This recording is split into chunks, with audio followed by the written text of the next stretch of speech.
Oh, good girl. Oh, good girl. Yeah, I just let her blow off a little steam. It's been really hot. This guy's been a little bit cooped up.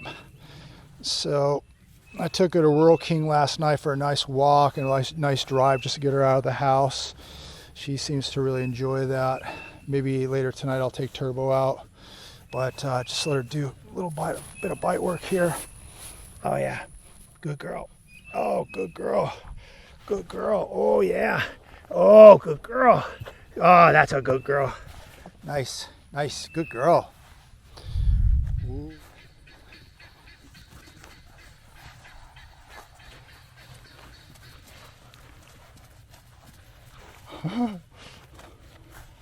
Get it. Fuss, fuss, fuss, fuss, fuss, fuss, fuss, fuss. Oh, good girl. Nice bite.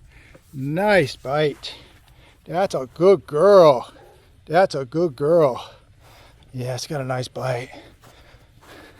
That's a good bite right there. Good girl. Good girl.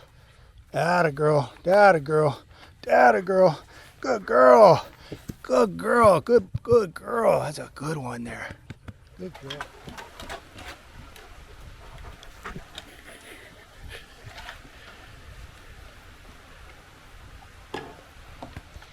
So just checking in with everybody. Absolutely gorgeous, gorgeous day.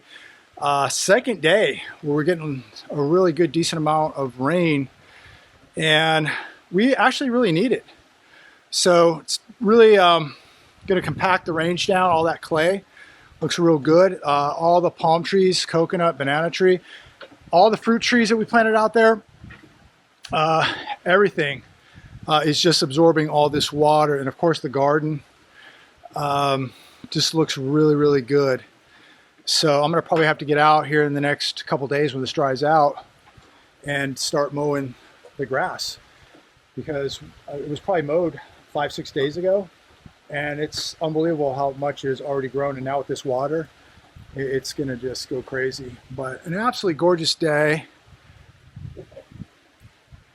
Big old bird out there. Pond is really getting topped off. It is a spring-fed pond, so we never lose that much water. But if you don't get rain for 4 or 5 weeks, especially in the summer, it'll definitely come down a bit, but not to anything where it's concerning, because there's always water coming into the pond. So, but you can tell when there's been a lot of rain versus when there's 4 or 5 weeks without any rain. Just like when I was out here in the summertime, it was very, very dry. You could see areas where it was much lower. But yeah, it looks really good, extremely healthy. You've been catching some really nice bass out of here. So as the rain continues, I would give everybody a word of advice. The war being over, we're told that it's over. Who knows how long this is going to last, hopefully forever. But this doesn't mean to stop preparing, because the problems that we have are still here from before the war. And we still have a fertilizer shortage. We possibly are going to see a food shortage. I would continue to be buying food up, gardening, raising your own food, and don't get complacent. It's good news right now that we're having with the war, but has anything really, really changed? The debts, the deficits are still here. The division in this country is still here. You have to ask yourself, what are you doing to prepare for what's happening right now? Are we witnessing the fall of the United States? Many people believe so. If you're one of those people, what are you doing to prepare? We're doing, small things here, but I think fortifying your house, having security is a real big one. Growing your own food, stockpiling emergency food, canned food, water, things like that. Having a water filtration system, excellent ideas. These are all things everybody right now should be doing. So we have a little bit of good news. I pray for peace, but this doesn't change the situation as far as inflation, people losing their jobs, the droughts, the issue with the lowest beef herds that we've had since the 1950s, and the price of food. So I would say don't get complacent. Continue stockpiling as much as you can. We're going to see an economic reckoning in this country, and that's going to make it very difficult, more difficult for people to feed themselves and their families. So be ready for anything. If you have the means, the ability to get to a smaller town, a better part of the country, rural, I would highly, highly be entertaining this right now. It's going to get more difficult to get out of a lot of these states because real estate is frozen. And if you have to sell a house to exit a state, you don't know how long that's going to be. It's getting more and more difficult to sell a house now. So anyways, just hanging out here with the rain, checking in. Turbo having a bone. This dog is a monster. He's so big.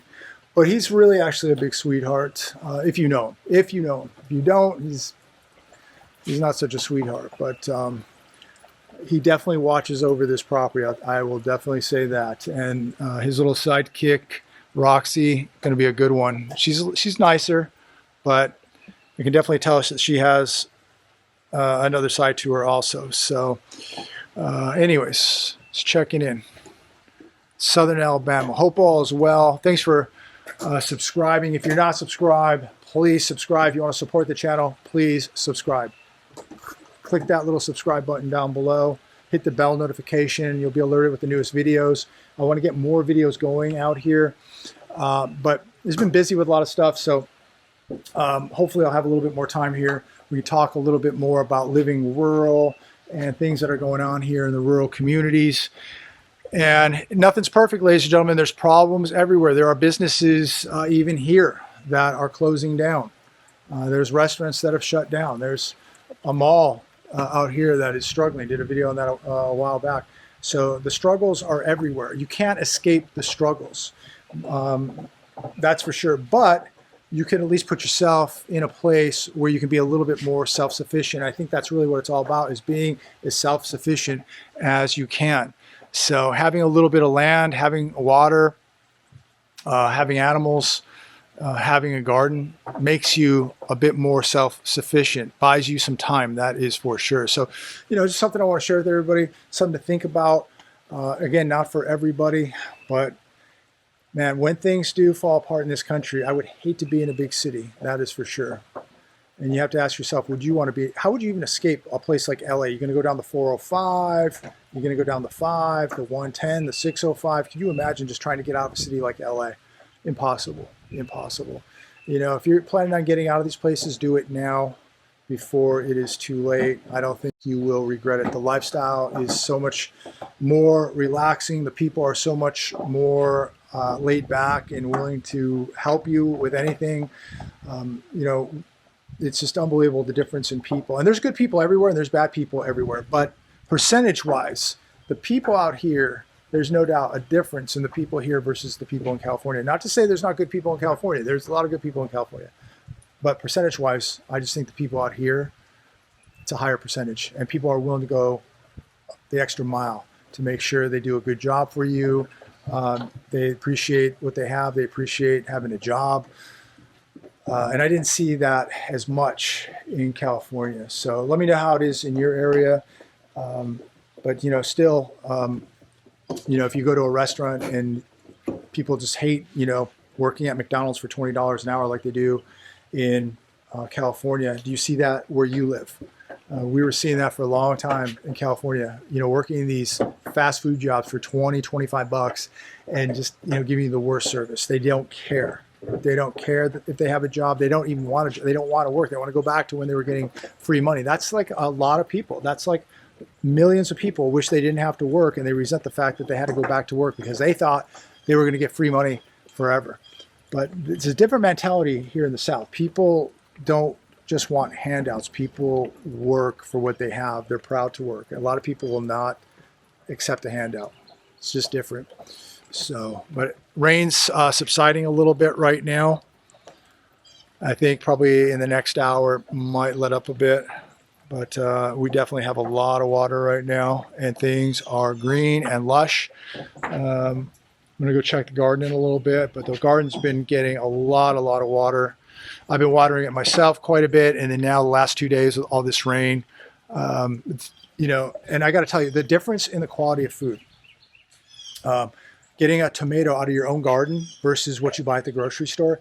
I mean, I put a beefsteak, fresh grown beefsteak tomato on a sandwich, and it's night and day. It just brings the sandwich to life. Just that flavor, even the coloring of the tomato itself, it's so much better. It's a real treat to have a nice tomato or have a nice sliced tomato in your salad or a cherry tomato in your salad, and just knowing there's no chemical on it whatsoever. You grew it. It's like you just wipe it out, just clean it off under the sink, just get the dirt off. But there's no chemicals on any of the food, which is just feels so comforting. But the flavor, even the quality, so much better. You know where it came from. You grew it yourself. But it's shocking to already have ripened tomatoes in June.